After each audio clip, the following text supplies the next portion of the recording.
It is time to win. Hey, welcome to Shields and Arrows. I'm Pastor Mark Baze, the Oklahoma right dividing pastor. And if you're watching this, you have no idea what right division means, just hang on. You may find that you like it. Now, with that, this is where we defend the faith, the family, and the fellowship. Now, yesterday, you may have wondered why the camera color looked a little bit off. That was because I was messing with the settings and I messed it all up. We'll get it fixed. Okay, we'll get it fixed.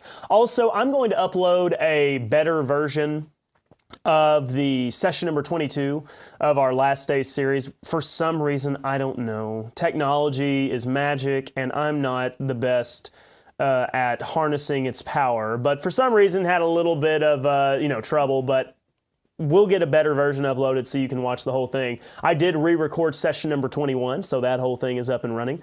With that, exciting things, prepping for the Bible conference. I'll give an ad for that later.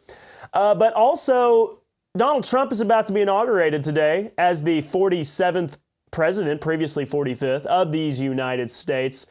We're going to talk about why you have got to put the pedal to the metal. Keep the foot on the gas, okay? It is time to win. Last year, probably around this time, I did an episode titled, I'm Here to Win.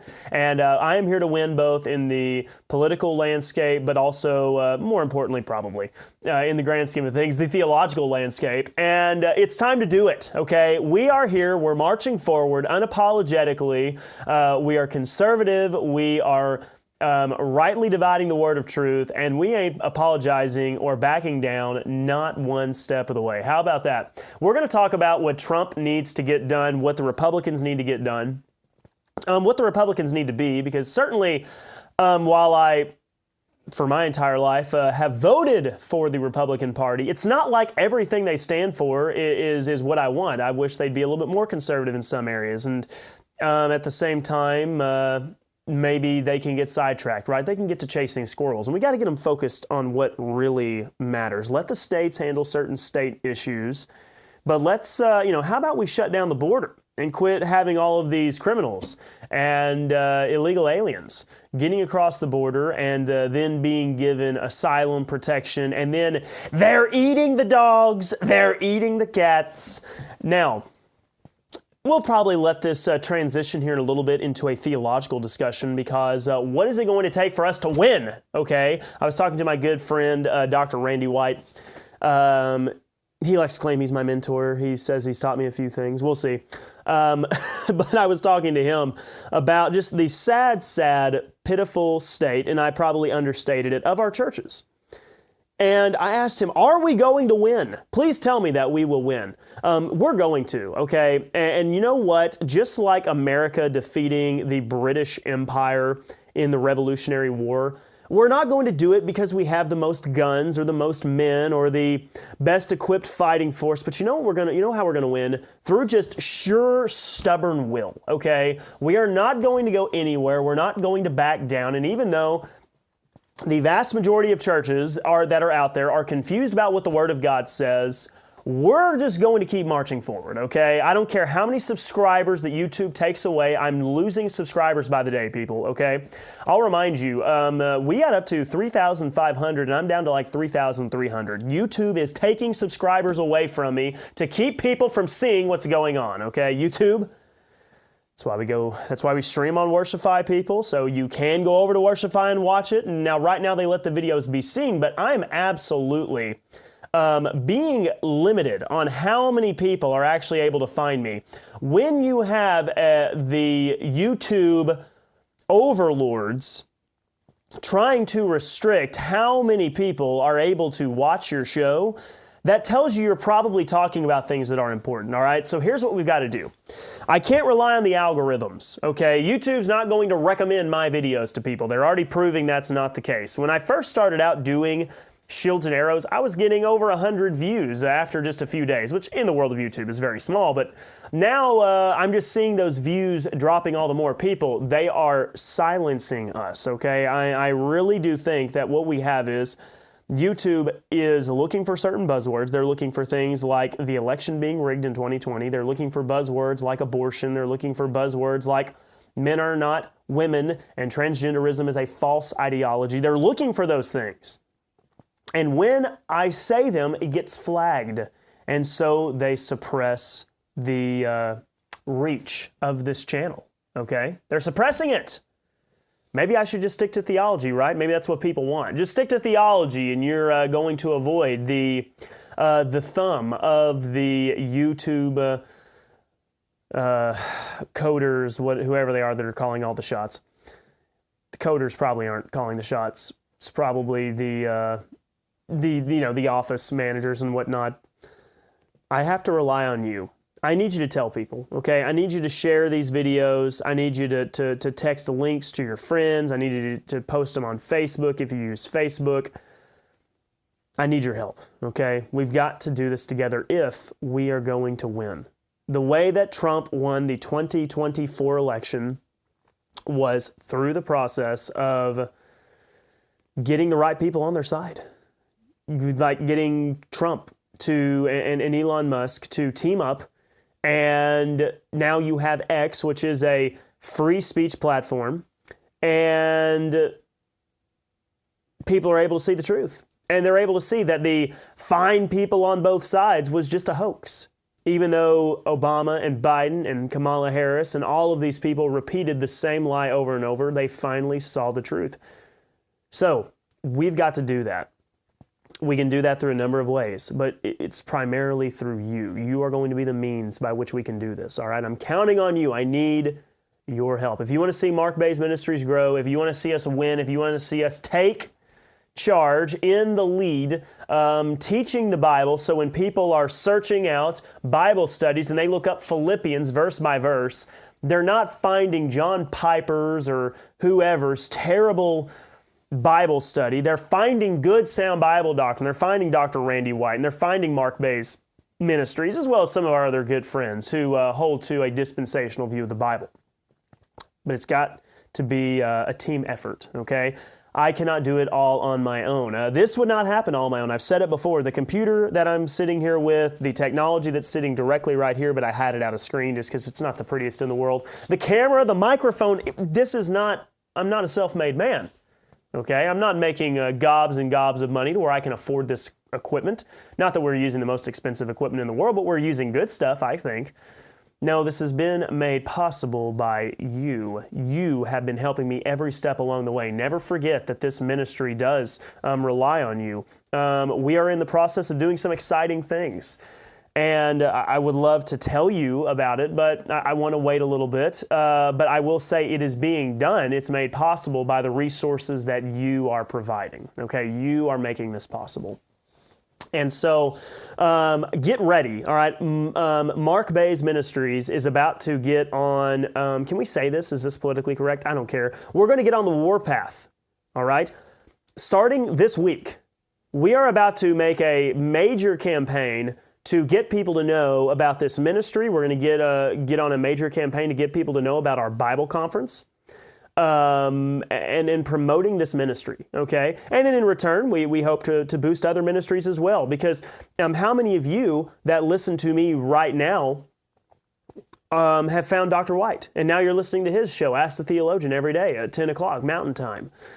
And he is still doing a show today, by the way. I actually was on the phone with him just a minute ago, and we were talking, and he said he's still going to do his show because not all of you want to sit and watch the inauguration. You want to watch the highlights later, right?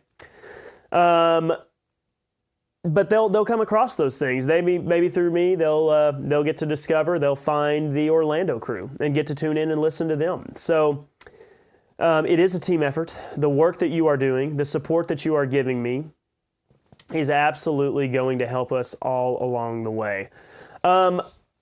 Now, let's see here. Let's talk about it. Today is the day, January 20th. Donald J. Trump is about to be inaugurated as president. Now, first and foremost, let me remind you of my position on Donald Trump. Donald Trump is not the savior of America. Donald Trump is not God's gift to the world or to Republicans or to conservatives. Donald Trump is a man, and he's a man that has a lot of business sense, okay?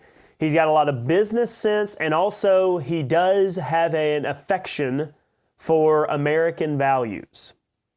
And he had enough money and enough influence to rise to the top of the political field and win. And despite being a somewhat moderate, even to somewhat of a liberal in his days, living in New York and doing his business and whatnot, governed as president in the most conservative way that any of us have seen for a very long time.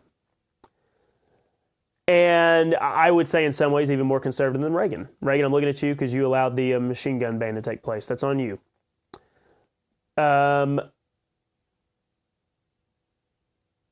believe, despite his mishandling of COVID, was deserving of another chance.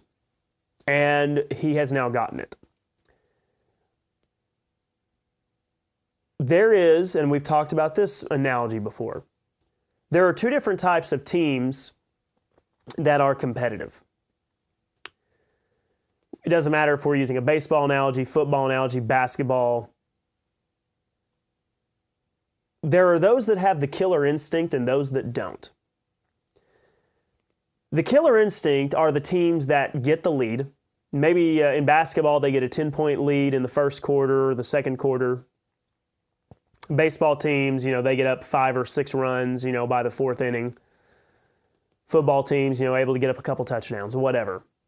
And they smell blood in the water.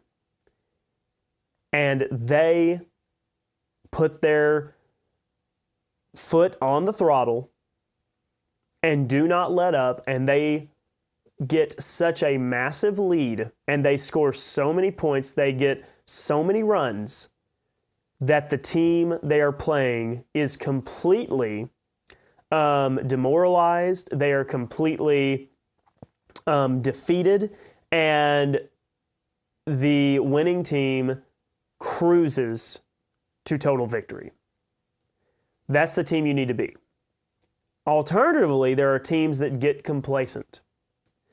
They get a few runs on the board, they get a few points up, and they forget what was working.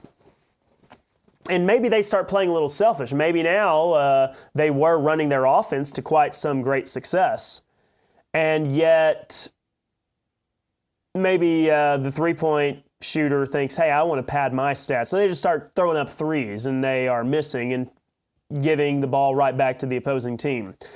Maybe guys start swinging for the fences instead of focusing on trying to put the barrel on the ball and get good, solid contact. Or in football, I don't know, maybe they just get complacent, don't pay attention. Maybe you get a little bit complacent and you throw a pick, right? And the team, as Tim Walz would say, runs a mean pick six. The point is, either you have the killer instinct to go and just win, or right at the moment when you can pull away and you can really take the game into your hands, you let the other team back in. What the Republicans have to do is they have to have that killer instinct. What has been working so far? What has been working is the issues they focused on. They have focused on immigration. It's a major, major problem. People are seeing it. We're seeing it everywhere. We're seeing it in Oklahoma, okay? Oklahoma borders Texas, and Texas has effectively been turned into a Mexico because now the immigrants are just able to go right across. We're seeing this. People are fed up. What are other things they're fed up with? They're fed up of endless wars. They're fed up of having to send billions of dollars to Ukraine when we have Americans in North Carolina whose homes are flooded, and all that FEMA can do is give them, $740 or something? I can't remember. Something pathetic. Won't even buy enough. It's not enough gas and groceries for a month, essentially. People are sick and tired of it. Republicans, here's what you've got to do. Smell the blood in the water. Go for the kill shot, okay? You need, in these first 100 days or so of office, reinforce the border policies that are in place. reinforce them, the laws that are in place, because you didn't abolish them due to enough common sense and wherewithal to not accept this terrible border bill that the Democrats proposed. Enforce the laws, deport these criminals and thugs, and I would go so far as to say it's just the lazy bums who are just mooching off of our bounty here in this country. Get rid of them, get them out, and then let's get all these wars taken care of. Let's get peace back into the Middle East. Let's get those Abraham Accords back up and running. Let's get the war with Ukraine and Russia to end, because nobody wants to go to World War III, okay? That's the last thing that anybody should want, and yet the Democrats want to keep calling Putin all sorts of names. Insult him enough and see what happens. Trump has enough wherewithal to show a little bit of respect, but at the same time, not fear. That's the thing. There are those that, like when you're in school, when you were a kid, okay, or maybe even in the workforce, because people don't grow up all that much sometimes, they don't mature that much. There's people that run their mouth, and they're just all talk. The Democrats like to run their mouth. That's what they are. They're the kid that just talk, and they don't say, or they don't ever carry out on their actions, right? They'll just throw insult after insult. And that's what they do. That's what they do to Putin over and over again. And then you got the kids that are quiet. Don't do a lot of trash talking.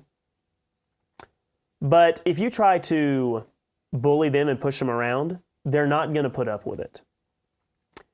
That's what Trump is. And that's what Trump needs to be. And the Republicans need to get behind it. Another matter, as far as foreign affairs. A great way to get the world to start playing nice is to have a big, mean military.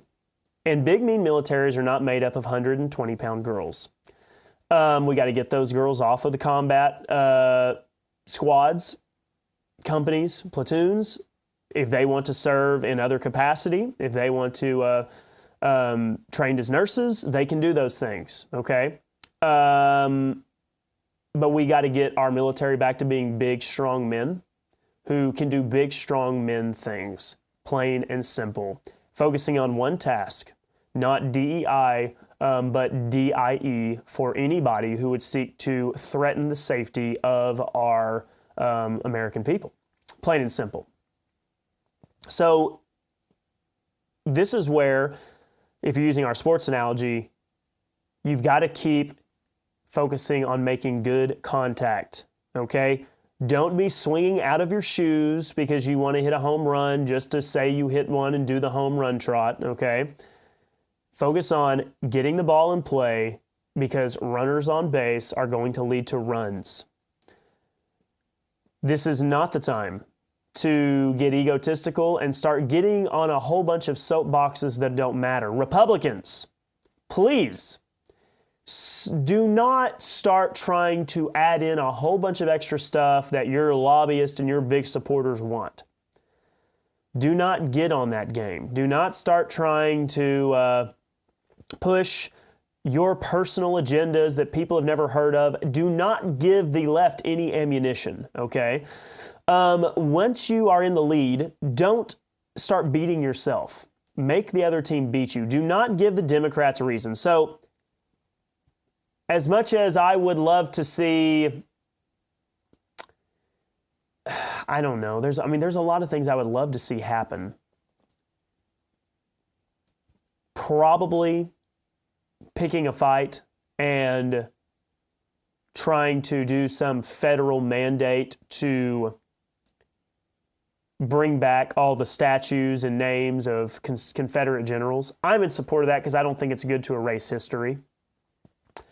While that could be an admirable thing, how about we don't push it right now? How about we just focus on the task at hand? So let's please keep our eye on the prize, because I want to win. We need to show America, we need to remind Americans what the country looks like when we don't have illegal immigrants flooding our streets, murdering our young women, trafficking children. We need to show them what America looks like when we are not giving out bags of cash and having massive inflation. We need to show America what it looks like to drill, baby, drill, and not be dependent upon other nations for resources. We need to show Americans what it looks like to be the big boys on the block again. I honestly forgot. I forgot that we were considered the world's superpower. Because with Biden, we just looked so weak. I felt like we were just weak. We were just begging. We had a big old kick me sign on our backs, just begging for somebody to bully us, to push us around. Now, all of a sudden, that Trump's back in charge. You've got the Secretary of Defense, Pete Hegseth, at least hopefully soon to be approved Secretary of Defense. It's time to get back to business. That's what we want to see. The thing I'm worried about is the ability for Republicans to mess things up is uncanny. They are so good about chasing squirrels, infighting, getting distracted. You can do all the infighting you want once we get the border taken care of and foreign affairs in order. Throw in drill, baby, drill. Get those three things done, and then you can start bickering and fighting about whatever your supporters and lobbyists want done, okay? You can start trying to fight for your special interest groups as long as you just get those things done that the federal level needs to do, and then leave us alone. Maybe start trying to reform some of those three-letter agencies, and then the ATF. The ATF is not a three-letter agency. They're the Bureau of Alcohol, Tobacco, Firearms, and Explosions, BATFE. But regardless, you could start working on reforming those, but keep your eye on the prize, please. Now, as far as some of the immediate things going on right now, I know there's the whole TikTok thing. TikTok is a terrible app from all metrics, from what I can tell. I mean, obviously, there's some good things that are maybe on TikTok, but we all know it's melting the minds of our young people. There was a ban on it briefly, something supported by Joe Biden and a number of Republicans, and yet now TikTok is saying we're working things out with President Trump, and Trump says, hey, hold on now, this app actually was kind of helpful for us. There was a number of people getting views in support of us on TikTok, and so there's some negotiations taking place. I'm not a big fan of the federal government just taking charge to ban things. I like them to enforce federal laws to protect our national interests, like the border and foreign affairs, but I'm not a big fan of them just taking these overreaches just to outright ban matters. I don't like the idea of the Chinese government buying up farmland in Oklahoma and turning it into pot farms. Like, I'm not a fan of that. I think that Oklahoma can step in and do something about that. But that's what's going on. Another thing that the libs are going to be talking about today is how Trump is looking weak. He's looking weak in regard to not having the inauguration outdoors. It is quite cold, from what I understand. How cold is it in D.C. today? It is currently 27 degrees. The wind is 11 miles an hour. 27 degrees with 11 mile an hour wind is quite miserable. If you're a hunter, you understand this. 30 degrees and no wind is actually not very bad. 30 degrees and a 2 to 3 mile an hour wind is quite pleasant. 40 degrees with a 15 mile an hour wind is misery, okay? So 27 degrees with 11 mile an hour wind is quite brutal. But here's the thing. They're wanting to pick on Trump, saying, oh, Trump looks so weak because he's doing his inauguration in the Capitol Rotunda. The lack of memory amongst the mainstream media is quite astounding. Need I remind you, they tried to kill him twice. Once he got shot in the ear. If it wasn't for him turning his head, then he wouldn't be here today, and who knows where the country would be. There was another attempt on his life, a number of threats. He's been called Hitler and a Nazi and evil, and he wants to bring back Jim Crow, and he wants women to be killed because somehow killing their babies is the only way to save women's lives, even though a lot of women lately have been dying from the abortion pill. Regardless, a lot, probably YouTube will fact check me, a lot, there's been some, a few of them. How many of them haven't been reported? That's how much I wonder. Somewhat speculation there. But they've been saying all those things about him. People are feeling like he's a threat. I think it's understandable for him to want to not die. People are...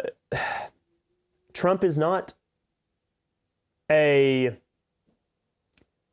every generation kind of person, okay? Because how he has been so hated and vilified by the mainstream media, and the fact that we have seen people try to take attempts at his life. So, yeah, maybe it's the cold, but I'm not so sure it's the cold. I think maybe they don't want him to be assassinated on live television during his inauguration. That would probably be a great idea.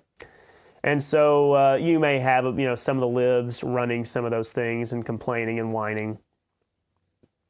Ken says, I'm not so sure about Trump being a lib. When you go back to interviews 20 to 30 years ago, he was pretty much saying the same thing he does today. He did donate to libs, but maybe more to play the game for business reasons. Maybe so. The thing is, you got to remember, the goalposts have moved so far to the left that, have you ever listened to Barack Obama talk about marriage in 2007? The man sounded more conservative than most conservatives in Congress today, defending marriage between a man and a woman. We just as a culture have moved further to the left. So, yeah, Trump, some of the things he said may have not sounded lib back then, but the difference between libs and Republicans back then were not quite as extreme. So, maybe he did, he donated to some libs. Maybe it was, hey, power play, money talks, money talks.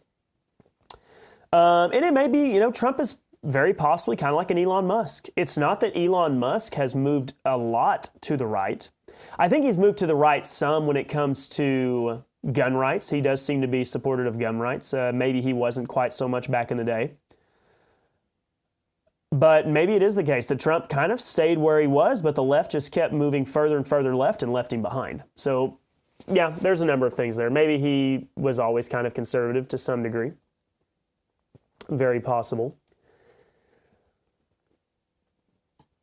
Now, as far as anything else going on in the world, we do know that they're in the process of conducting this ceasefire between Israel and Hamas. We'll see what comes of that, how long the ceasefire lasts. It does seem to be kind of going back to the status quo, the two-state solution. I don't know how long that's going to be able to be maintained. Maybe it will be maintained for quite some time, simply because Trump is now going to be in office. Hamas is going to be much more willing to play nice because they don't want to be blown off the face of the earth. So there's a number of things that this could result in. We certainly hope that it leads to peace overall. But it is exciting to see some progress being made before Trump even technically got in office. Other than that, I don't have much else for you concerning our political stage. Not a lot is interesting me. I try to look at some of the minor stories. One thing that does bother me, and not that it means a lot, I hate to be involved in pop culture because it does irk me so much. Caitlin Clark and Taylor Swift seem to be friends to kind of some degree. She was sitting next to Taylor Swift, talking to her in public at the Chiefs football game. There's a lot of conservatives that are going to come down really hard on Caitlin Clark. because you've got to know how that looks, right? Who you associate with. Now, Caitlin Clark's never just come right out and presented herself as some social conservative. Caitlin Clark, if you don't know, she's the WNBA basketball player who's the sole reason why people were watching the WNBA. I'm going to take a nicer approach, kind of like her statements about being able to shine a light on, black women. Guys, the pressure that she's under, the pools that she is swimming in, don't look at public figures and hope or count on them to bring a massive change in culture, because the life that Caitlin Clark lives and many of these celebrities, it is not like ours. You are probably around a lot of conservative people. And maybe if you don't see a lot of conservative people in your daily life, you at least get to associate with them, like people that watch this show. When we try to look to these celebrities, professional athletes, people that are in the public eye, and try to put hope that they are going to be a shift in the culture, a change in the status quo, you are often setting yourself up for disappointment. And also our standards sometimes are set really high. I'll tell you someone who has not been openly political, but I think they have done a great good for conservatives, is George Strait. I'm not banking on him to be perfect, but George Strait has never had a political stunt. He's not gone to the funeral of Jimmy Carter and sang Imagine. You know what he's done? He sang music and lived a really quiet life, and he's been married to one woman and has never been involved in a scandal. Never has George Strait come out and been in support of Donald Trump, to my knowledge. I don't think he has. I don't think he's come out and he's publicly endorsed him or anything. As far as I know, I don't think he's come out and publicly endorsed a presidential candidate in years past. I could be wrong. If somebody knows, feel free to cite me. But he lives a very quiet life outside of doing his music. That's about the best that we can ask for nowadays. The John Waynes of public figures are going to be quite scarce because it's a business, guys. The WNBA is a business. The CMAs or GACs, whatever, the business organizations, music organizations, it is all a business. If Caitlin Clark came out, like let's say that she did everything we wanted her to do. She came out in support of traditional marriage. She was pro-life and denounced all of the identity politics they've tried to play regarding her and the WNBA and Angel Reese and black women. If she took a strong stance, she would be ostracized. She would not be around long. They wouldn't allow it. They wouldn't. She would not be permitted to do so. Yeah, she talked to Taylor Swift. Taylor Swift is a big lib, and she's pro-murdering babies and everything. But did Caitlin Clark herself endorse? Did she endorse everything that Taylor Swift holds to? No, she talked to her. Until the day Caitlin Clark comes out and really pushes the serious liberal agenda. And yeah, she kind of did a little bit, giving lip service to identity politics. But until the day that she just comes right out and endorses whatever liberal Democrat candidate and is campaigning with the Democrat politician,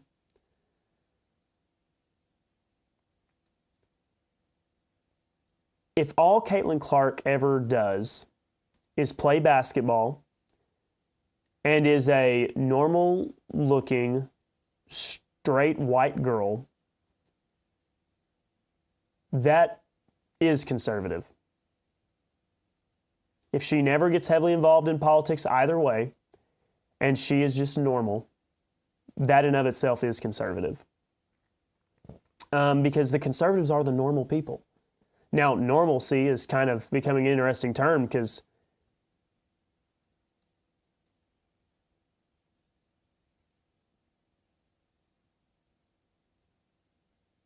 I was trying to read a message. My mom's trying to type it, and she's typing fast. But conservatives are normal. George Strait has lived a normal life. That is a conservative thing. So far, Caitlin Clark, despite some of her words and despite her association with Taylor Swift a little bit, she's being a normal person. Let's take a win while we have it. That we have a normal person. And here's an amazing thing. As annoying as Taylor Swift is, and Michael Knowles has made this point, and sometimes he is right. Taylor Swift has come out in support of Biden. She's come out in support of transgenderism and abortion, all the things.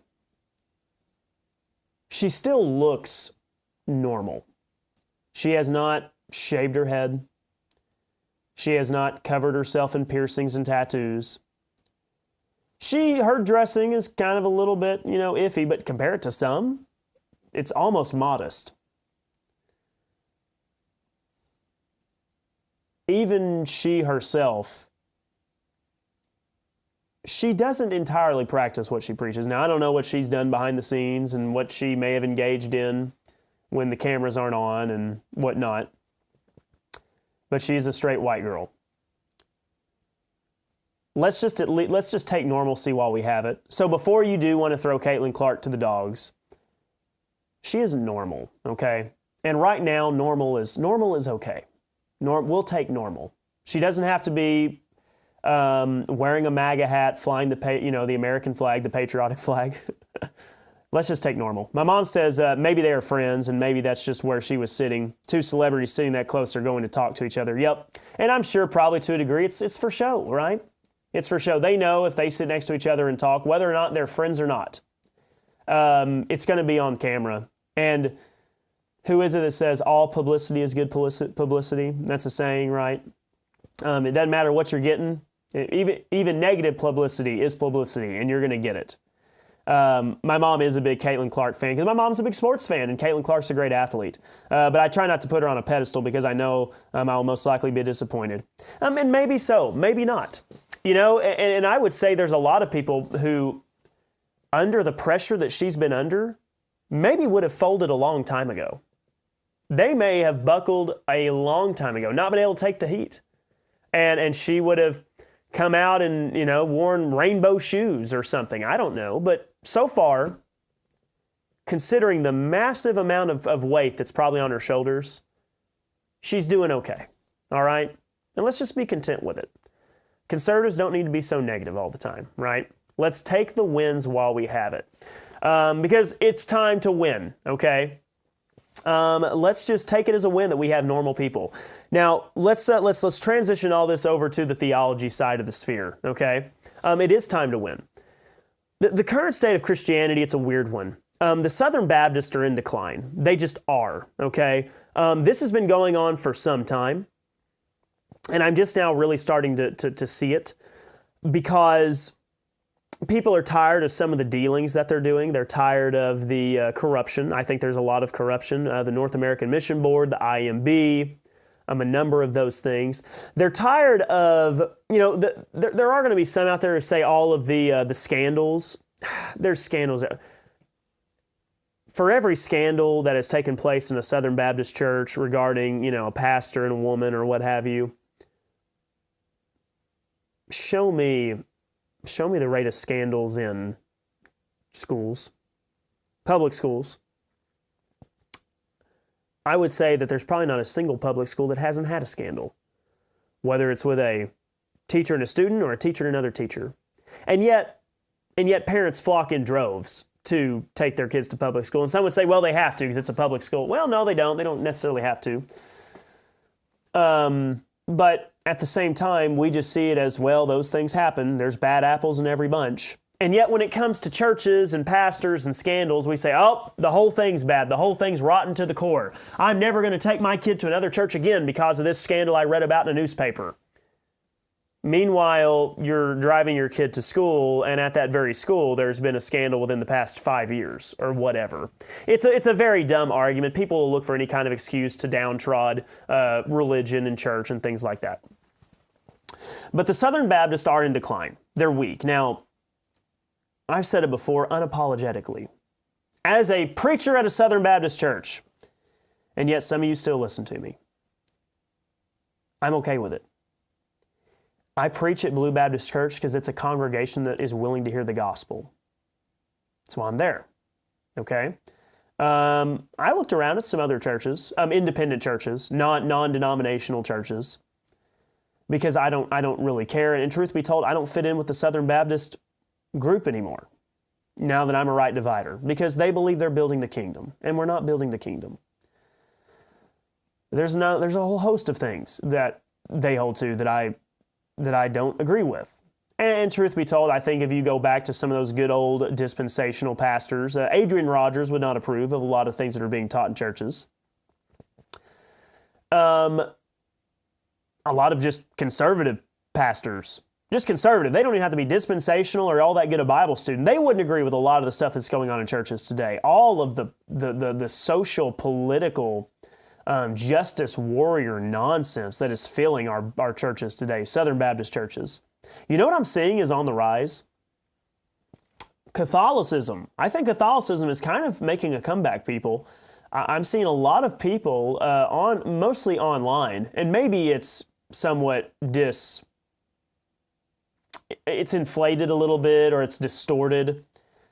But it seems like there's an interest in Catholicism. People are maybe liking tradition. They like the idea of going to a mass. Maybe they like church looking like a church, okay? And I will say, give it to the Catholics, churches look like churches. They are sick and tired of these going in and you feel like you're in a warehouse or you're in a coffee bar, and you've got some soft preacher up there with his little skinny jeans and maybe even wearing a little fedora hat and just talking about how much he loves King Jesus. People are sick and tired of it. They want real church. They want a man up there who's teaching from the Word of God. They don't want to go to a hippie commune experience. And so the Catholic Church is on the rise, I do think, to some degree. I think Protestantism, conservative Protestantism is going to see some bump. I think traditional conservative Presbyterians are going to see some jump, because if you're not Roman Catholic, but you like church tradition and you like the confessions, you like the catechisms, you will go to Presbyterianism, because Presbyterians believe they're the true Catholic Church. They're separatists. Puritans forced to be separatists, whatever have you, if you look at church history. There's always going to be the pitiful evangelical churches that stand on nothing and mean nothing. They just speak Jesus. Just speak Jesus. They're always going to be appealing to people, They're going to be appealing to the city slicker men because they don't like masculine men, because masculine men make them feel inferior, so they want to also see another effeminate man up there teaching the Bible. The women like it. Some of them like it because they're kind of feminists to a degree, and there's nothing offensive about those weak, effeminate men at those emasculated churches. So a lot of like the really kind of liberal women, probably who maybe voted for Kamala Harris, are going to like it. The Southern Baptists mean nothing. They stand for nothing hardly either. They're so disjointed. You've got Calvinists and you've got 4-point Calvinists and you've got those that want to be like the standard evangelical churches. There's no cohesion there anymore.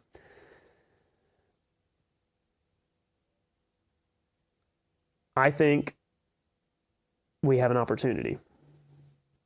I think this is our chance. The fire-breathing fundamentalists, I love them for a lot of reasons. They have conviction. They actually hold to doctrine. I think their doctrine is mistaken in some ways. At least if they're not right dividing fundamentalists. I love them. Maybe we can get them on board. But they'll continue to exist in their little churches. Some of them are bigger churches even. But I think there's going to be a lot of discontent people who are sick and tired of run-of-the-mill churches. They're not interested in Catholicism because Catholicism has a lot of man-made things. They're not fans of Calvinism, so Presbyterianism is not going to be appealing to them. But maybe, just maybe, they're willing to listen to some real Bible study. And if they hear some real Bible study and people taking the Bible literally, and they understand the liberty of our gospel, that I am not up there preaching, that I am divinely appointed by God to be their preacher, and they must respect my authority, and they don't have to tithe 10%, they don't have to be water baptized, and let me explain to you all those confusing things that Jesus said. No, he was not speaking in code. No, he was not some mystical hippie. He was being very literal. He meant what he said, and he was a Messiah to the Jewish people to fulfill the promises made to the fathers. He was rejected, but yet he was resurrected. And instead of God fulfilling all those promises in the Old Testament that are literal and are for Israel, but for an Israel of prophecy, not an Israel of today, maybe God is going to,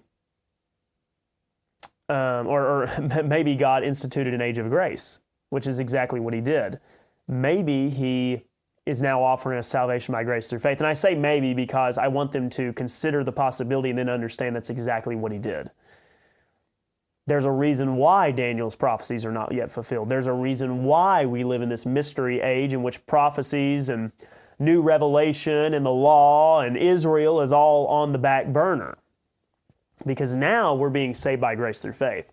And they will be able to go into a church and have a preacher preach the Bible in such a manner that we don't run and hide from tricky passages. We don't run from Romans 9. We don't run from the book of Revelation. We don't run from the teachings in the Old Testament and Exodus or Numbers that are so hard for us to fathom. How can a loving God address those things in such a harsh manner, condemning people to death for certain sins? We don't run from it. We don't hide from it. We tackle it head on. We're not afraid to go into Acts and really look at what's going on there. Why did they speak in tongues? Why did they need to be water baptized for the remission of sins? Well, here's why. We'll answer it for you. I think people want answers, and I think they're going to like what we have to offer. But how are they going to know if they don't see us?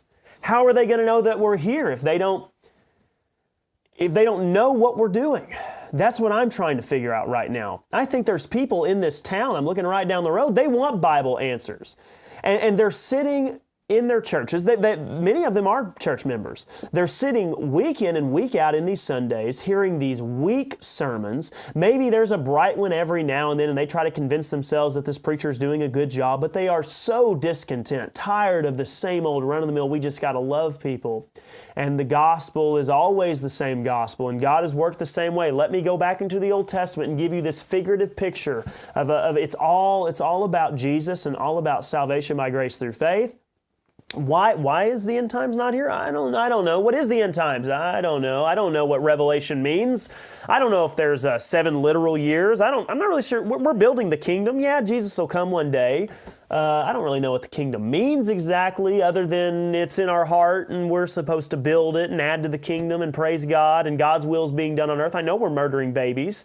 I know that there's people who are believing all sorts of false doctrine. I know there's sick and painless and death. I know the Bible said when the kingdom comes that we won't have those things, but the kingdom's here. It's just, we're having internal victories and our hearts are healed and our souls will never perish. That's what it all means. Yeah, give me a break. Get out of here. That's weak stuff. Give us the real solid black coffee doctrine, okay? Get your little frappuccinos out of here, okay? Get your little skinny jean wearing, weak spine, soft preachers who can't bench their body weight. Let's walk them out of the room. All right, it's time for the big boys. All right, let the big boys play. Let's show you what it really looks like, okay? There is a firearms instructor. His name's Mark Smith. Great first name. And he is a great shooter, and he said there's a lot of guys today who think they're really good shooters because they've been the big fish in a small pond. All these preachers around here, they are big fish in a small pond. They think they're really knowledgeable. They think they're really good. But that's because they haven't really been tested. They haven't shown up and had to face somebody who really studies their Bible, okay? And one day I hope to expose them and show them even, hey buddy, you think you're a big fish? That's because you've been swimming around in a puddle. Welcome to the ocean, and out there are sharks. Now, there are some men out there who hold to some really strong convictions, and they do study the Bible. I don't think they do it correctly. I think they're mistaken, but at least they're studying it. At least they have some convictions. They have some theology. I'll give credit to them to some degree. But I think if we're willing to really investigate the matter and just stop spiritualizing everything and take the Bible literally, we're going to start coming to right division and realize, hey, that is the serious way to approach the Bible. It's the right way to approach the Bible because it's time to win.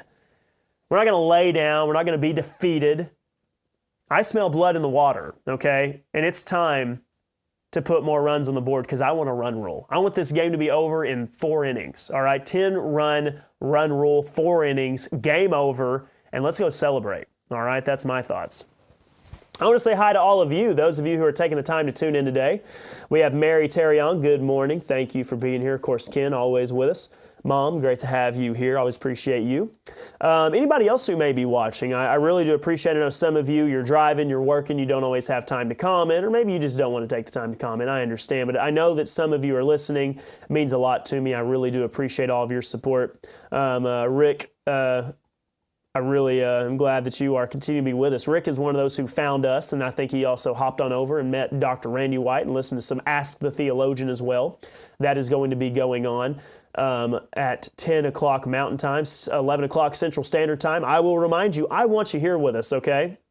If you need help getting arrangements for staying, I would love to have you here at our Bible conference. It is going to be March 28th through the 30th at Blue Baptist Church, where we're going to be addressing common Bible study mistakes. All right, I want you here. I hope you can make it. It's going to be a great time. Get ready. We have got some exciting things in the works, okay? My mom says, can I drink my latte if I do right otherwise? Mom, I'll allow you, okay, but no man needs to be drinking a latte, okay? All right. I know my dad's not the biggest black coffee drinker in the world. But with that, thank you all so much for joining us. This has been Shields and Arrows, where we defend the faith, the family, and the fellowship. I am Pastor Mark Baze. Thank you all so much. Have a great rest of your day.